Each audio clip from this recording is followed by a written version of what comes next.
I think a lot of you can guess that the big driving force toward dedicating this year to reviewing DCOMs was when last year I dared review the movie Life Size, which technically wasn't a Disney Channel movie, but close enough, right? That review drove quite a few people to ask if I would ever look at another movie that technically is a DCOM that starred one Miss Lindsay Lohan. Well, might as well go ahead and get it done now, right? Now, I need to get this out of the way before getting into the review. Many of you are also aware of a recently released documentary called Quiet on the Set, which, while it mainly focused on what went on behind the scenes at Nickelodeon and not Disney, has still made a lot of people reconsider how they judged former child stars and the troubles they went through in their young adult years. And Lindsay Lohan is definitely one of those people. In her case, it definitely didn't help that she went on to star in some really bad movies, like Herbie Fully Loaded and I Know Who Killed Me. But that really shouldn't be an excuse for us. Let me just say that I try my best to not use a review of a piece of media to fully judge the personal life of those who appeared in it, and I don't intend to do so now. This is not a review of Lindsay Lohan as a person, merely of this movie and perhaps her performance in it. With that out of the way, let's get into Get a Clue. Good night, I hope it's not as bad as that was! The movie's cold open has me immediately asking one question that has just plagued me my whole life.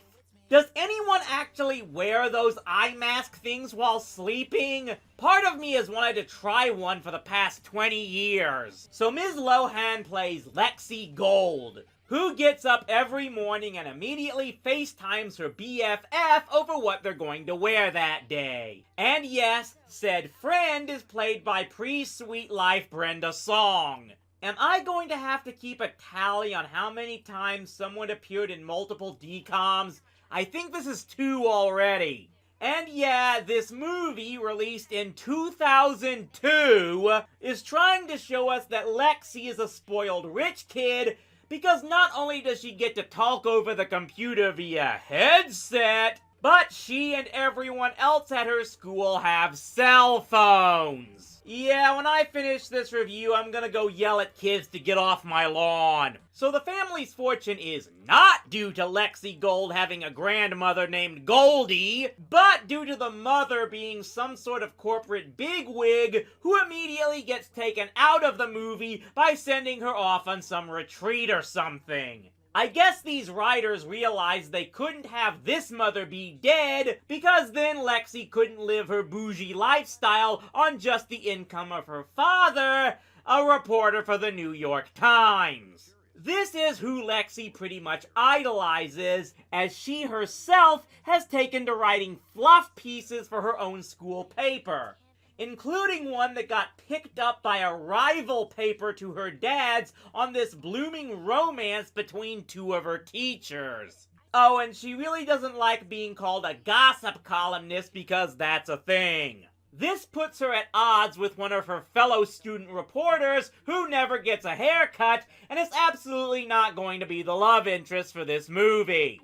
Our first speaker is a 12-year veteran of the CIA with 10 years as a covert operations officer. Yeah, I'm pretty sure people who worked for the CIA can never reveal they did so.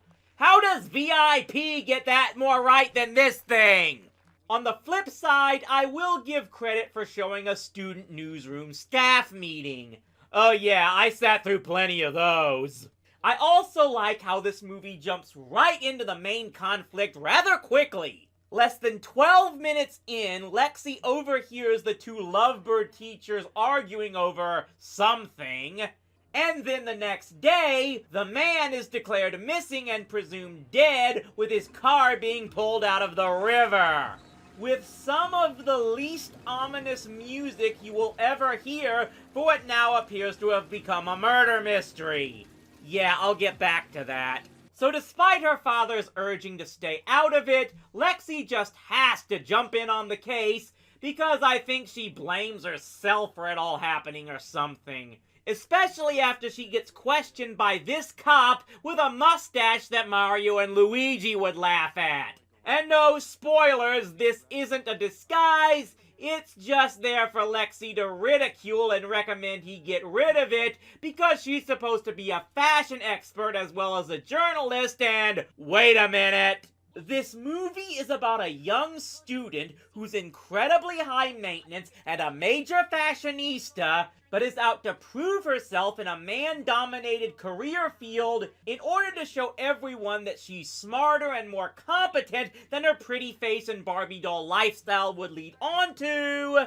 It's almost like I've seen this somewhere before. This is Legally Blonde! I'm not kidding! Someone took the basic premise of Legally Blonde, put in Lindsay Lohan in place of Reese Witherspoon, and changed it from being about a lawyer to being about a journalist. Yeah, they went and barbed wired this thing! Okay. Maybe it's not 100% the same as Barbed Wire being a blatant knockoff of Casablanca. At least here it's established that Lexi has always wanted to be a news writer because of her dad, as opposed to Elle Woods just up and deciding to go to law school to try and keep her boyfriend. And it's established early on that even as she writes pretty much fluff pieces, she still puts out all her heart and effort into them.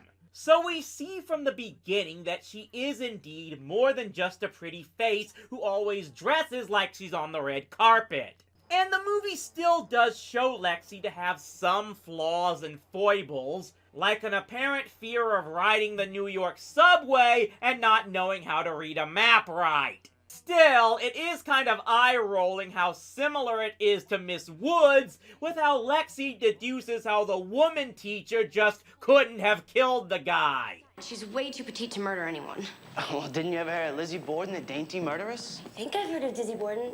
Naturally, much of the second act is Lexi assembling a team to try and find out what exactly happened to the missing teacher. This, of course, includes said rival of hers, as well as her annoying little sister, who is basically if you combine Dexter with the little sister from Susie Q. Man, has it really been 9 years since I reviewed that? It also involves them checking out a whole bunch of spy equipment, because of course the people at CNN always stock up like 007. That includes a spy cam that works with Doc Brown's car remote. So yeah, they all come out looking more like Get Smart than Veronica Mars in their whole investigation. Which causes them to run into this detective, who I'm sure is not going to turn out to be the bad guy in any way. He was not a detective. What? And you know this because... Because a New York detective could never afford a platinum watch, a Pumoni suit, and alligator boots. Huh?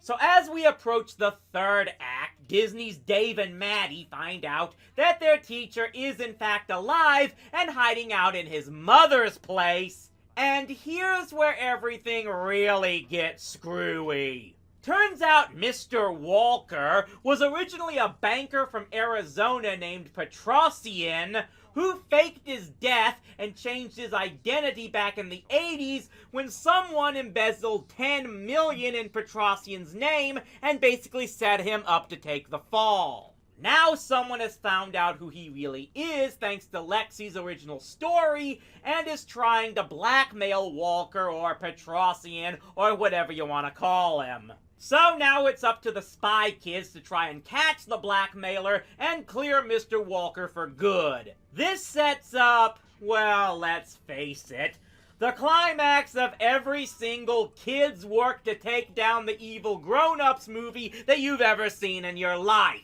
Extremely convoluted plan to catch the bad guy in the act? Check. Chase scene that Benny Hill would sue for infringement on? Check. Guy getting a cake to the face? You best believe that's a check!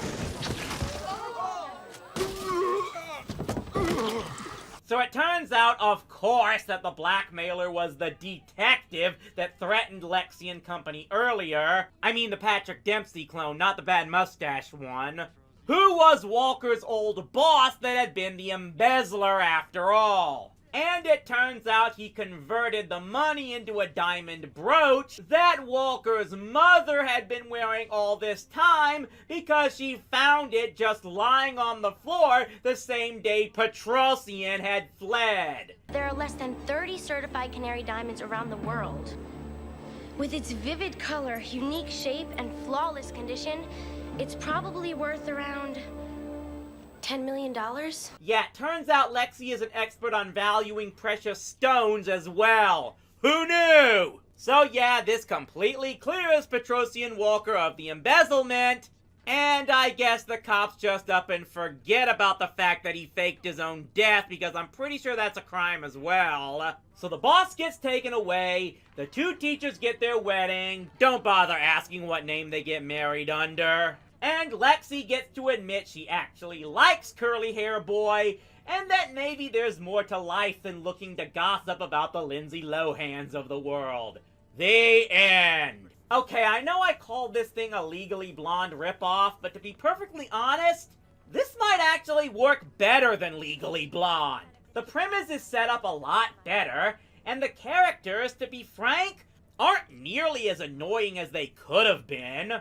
The climax is incredibly slapstick heavy, but hey, that was expected back then for any movie aimed at people under 16. The only real downside is the music, and that's something that's been too common with these DCOMs, as too often it just comes off as background noise and doesn't really add to the atmosphere like one would normally expect from something made by the mouse.